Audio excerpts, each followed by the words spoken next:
তো পার্ট 1 কিন্তু তোমরা দেখেই থাকবে যে আমি কিন্তু ফ্যামিলির সঙ্গে একদম পুরো একটা সারপ্রাইজ ট্যুরে এসেছিলাম যেখানে মায়াপুর নবদ্বীপ ঘোরার জন্য, যেখানে কিন্তু মায়াপুরে পৌঁছে কিন্তু আর প্রথম নাইটটা কাটানোর পর আমি কিন্তু নেক্সট সকালবেলা উঠে আর কি করলাম সেটা আমি আজ তোমাদের সঙ্গে ভিডিওতে শেয়ার করবো। মায়াপুরে কিন্তু আর প্রথম আমরা যে প্লেসটা ভিজিট করলাম সেটার নাম হচ্ছে অবশ্য রাধাকুণ্ড। আর হ্যাঁ, একদম যদি বলা যায় যে আমি লাস্ট টাইম যখন আমি মায়াপুর নবদ্বীপ ঘুরতে এসেছিলাম তখন অবশ্যই এই জায়গাতেই সমস্ত কিছু থাকার ব্যবস্থা থাকতো, তো তখন এখানেই থেকে বাকি প্লেসটা কিন্তু আর আগের থেকে আর অনেক আপগ্রেড হয়েছে। কিন্তু প্রথমে ঢুকেই যেটা আমরা দেখতে পেলাম সেটা হচ্ছে একটা টাইপের এখানে লোটাস টেম্পল যেটা ছিল সেটা হচ্ছে একটা সমাধি মন্দির। এন্ড তার পাশের রাস্তা দিয়ে আর কিছুটা পথ একটু হেঁটে আসার পর কিন্তু প্রথমে যেটা আমাদের চোখে পড়বে সেটা হচ্ছে ওখানকার রাধাকুণ্ডটা। এন্ড স্টিল আমার এখন অব্দি মাথায় আছে যখন লাস্ট টাইম আমরা যখন এসেছিলাম এই প্লেসটাতে তখন এই সাইডগুলোতে যে সকল রুমগুলো আছে এগুলোতে অবশ্য আমরা থেকেছিলাম। এন্ড এখন যেটা তোমরা দেখছো এটা হচ্ছে মেইন প্লেস, মানে যে অ্যাকচুয়াল নাম হচ্ছে রাধাকুণ্ড। এই প্লেসটা কিন্তু চারিদিকটাই বাঁধানো আছে, তো তোমরা চাইলে কিন্তু এই প্লেসটা কিন্তু ঘুরে একদম পুরো দেখে নিতে পারো। ব্যাস এখানে কিন্তু সমস্ত কিছু ঘোরাঘুরি কমপ্লিট হয়ে যাওয়ার পর ওর বাইরে থেকে কিন্তু অবশ্যই এখন আমরা একটা টোটো ধরে নিয়েছি আমাদের নেক্সট লোকেশনে একটু যাওয়ার জন্য। নেক্সট লোকেশনটা কিন্তু টোটো দিয়ে যাওয়া হবে না, সেটা কিন্তু অবশ্যই ফেরি ঘাট দিয়ে যেতে হবে। তাই কিন্তু আমরা এখানে চলে এসেছি মায়াপুর ফেরি ঘাটে। আর এখানে আসার পর কিন্তু 10 টাকা অনুযায়ী পার পার্সন এখানে টিকিট কাটার পর আমরা এখানে সরু পর এখন ব্রিজটা দিয়ে এখন চলে যাচ্ছে হচ্ছে মেইন লঞ্চের উপর। এন্ড লঞ্চে কিন্তু আর প্রচন্ড পরিমাণে ভিড় ছিল, তাই এখনো বসার জায়গায় কিন্তু না পেয়ে এখন দাঁড়িয়ে এই পথটা একদম কাটিয়ে দিলাম। এন্ড এখন আমি তোমাদেরকে নদীর ব্যাপারে একটু ফ্যাক্ট বলি, যেটা তোমরা এখানে ব্ল্যাক কালারের যে এখন জলটা দেখছো সেটা অবশ্য হচ্ছে কালিন্দী নদী। আর এখন যে ঘোলাটে কালারের জলটা দেখছো সেটা অবশ্য হচ্ছে আমাদের অবশ্য গঙ্গা নদী। এই প্লেসে কিন্তু তোমরা একদম পুরো পাশাপাশি দুটো নদীকে একসঙ্গে বইতে দেখবে। আর এখানে কিন্তু আর আমার অলমোস্ট এখানে রাইড কমপ্লিট হয়ে যাওয়ার পর এই সরু আর কাঠের ব্রিজটা দিয়ে অনেক কষ্ট একটু ভয়ে ভয়ে পেরোনোর পর এখন ফাইনালি আমরা এখন পৌঁছে গেলাম হচ্ছে এখানে মেন নবদ্বীপে। আর নবদ্বীপে নেমে কিন্তু ঘোরাফেরার জন্য আমরা এখানে বুক করে নিয়েছিলাম হচ্ছে কয়েকটা টোটো। এখানে কিন্তু আর প্রত্যেকটা প্লেস বাই প্লেস ইভেন মন্দির বাই মন্দির আমরা কিন্তু আর টোটোতেই ঘুরবো। বাকি কিন্তু আর ফার্স্ট আমরা এই মন্দিরটাতে চলে গেছিলাম যেখানে ভেতরে ঢুকে দেখি কি একটা বড় সড়ো করে পুজো চলছে, তাই মন্দিরটা খুব ভালোভাবে সাজানো হয়েছে। নেক্সট কিন্তু আমরা এই মন্দিরটাতে গিয়েছিলাম, আর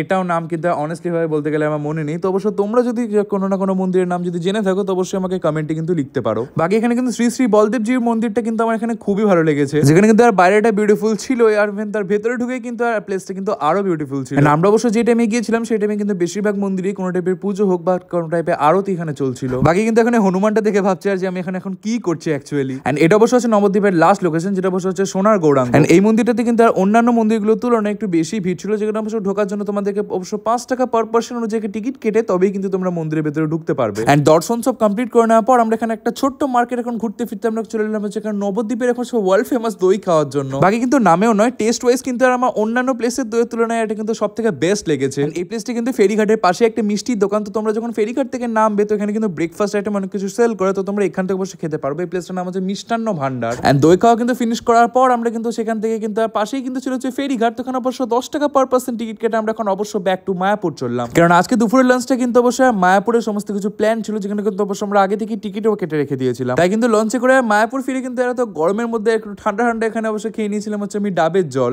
ব্যাস তারপরে কিন্তু আবার দেরি না করে আবার এখন চলে এলাম হচ্ছে 4 নম্বর গেট দিয়ে আমাদের মেইন এখন মায়াপুরে ইসকন টেম্পলে ঢোকার জন্য। এন্ড 4 নম্বর গেট দিয়ে ঢোকার একমাত্র কারণ আছে কারণ এখান থেকে আমাদের যেখানে দুপুরবেলা খাওয়ার প্লেস গদা ভবন সেখানেই কিন্তু যাওয়ার সব থেকে ক্লোজেস্ট ওয়ে। বাকি সেখানে গিয়ে কিছু হালকা ফুলকা খাওয়ার জন্য কিন্তু ওখানে ক্যান্টিন অবশ্য স্ল্যাশ ক্যাফেও বলতে পারো, এই জায়গায় কিন্তু আর একটা হিউজ ভ্যারাইটি মেনু থাকে, তো তোমরা এখানে ব্রেকফাস্ট আইটেম থেকে শুরু করে স্ন্যাকিংও ট্রাই করতে পারো। এন্ড পাশের কাউন্টার থেকে বিলিং করার পর এখান থেকে খাবার কালেক্ট করে তোমরা টেবিলস এখন খাবারও খেয়ে নিতে পারো। কিন্তু হালকা ফুলকা স্ন্যাকিং এর জন্য এখানে নিয়েছিলাম হচ্ছে ধরো সিম্পল খাবার, তার মধ্যে ছিল যেখানে চিলি চিজ টোস্ট, এটা কিন্তু নামটাই যতটা সিম্পল আর সেটা কিন্তু একই কনসেপ্ট ছিল। আর টেস্ট ওয়াইজ যদি কিছু বলা যায় তো এর টেস্টে কিন্তু বেশ এটা ভালোই ছিল। বাট আমার মেইন এক্সাইটমেন্ট ছিল হচ্ছে এখানকার ভেজ রোলটাতে, কারণ এটা কিন্তু আর এত পাতলা রোলের মধ্যে আর কি বা থাকবে। একটা বাইট নাম্বার বুঝতে পারলাম ভেতরে কিন্তু ক্যাপসিকাম, গাজর, বাঁধাকপি দিয়ে ইভেন তার সঙ্গে পনির দিয়ে একটা স্টাফিং ভরা ছিল। খাওয়া দাওয়া ফিনিশ করে কিন্তু ঠিক টাইম মতো আমরা এখন দুপুরে আর খাবারের লাঞ্চে কিন্তু আর এই প্লেসের আন্ডারেই কিন্তু একটা খাবারের ব্যবস্থা ছিল, তো আমরা সেখান থেকে সব খাওয়া দাওয়া আজকে ডান করে নেবো। তার জন্য কিন্তু ঠিক সময় মতো লাইনও দিয়ে দিয়েছিলাম। আর এখানে কিন্তু আগে থেকে আমরা 150 টাকা পার পার্সন অনুযায়ী কিন্তু এখানে কুপনও কেটে নিয়েছি। একটা টাইমে কিন্তু আমরা এখানে চলেছি খাওয়া দাওয়ার জন্য, যেখানে কিন্তু ভেতরে ঢুকে আর ওদের ডাইনিং এরিয়াটা কিন্তু ছিল হচ্ছে একদমই ক্লিন আর একদম হিউজ একটা এরিয়া। আর এখানে খাওয়ানোর ব্যবস্থা ছিল হচ্ছে পুরোটা একটা থালি সিস্টেমের উপর, যেখানে কিন্তু প্রথমে একটা থালার উপরে কলা পাতা পেতে এখানে অনেকগুলো টাইপের ফাঁকা ফাঁকা একদম ক্লিন বাটিও দিয়ে দিয়েছিল। এন্ড খাবারের প্রথমেই কিন্তু এখানে দেওয়া হয়েছিল এখানে গরম গরম একদম পুরো সাদা ভাত। ভাত যখন এখানে চলে এসেছে তো এখানে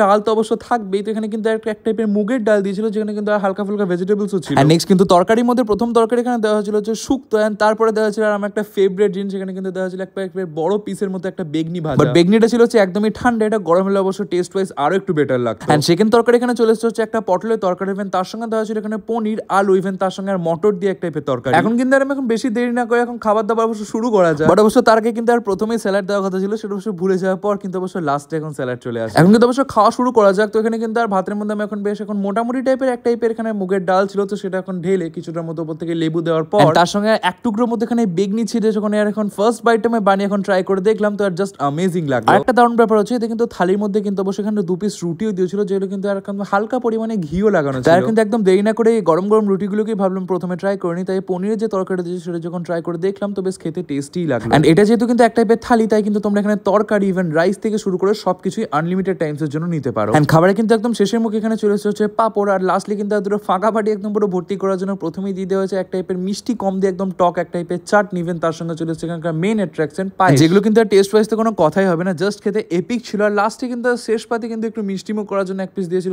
গোলাপ জামুন, যেটা অবশ্য সব থেকে বড় ব্যাপারটা কিন্তু ফ্রেশ ইভেন দারুণ টেস্টিও ছিল।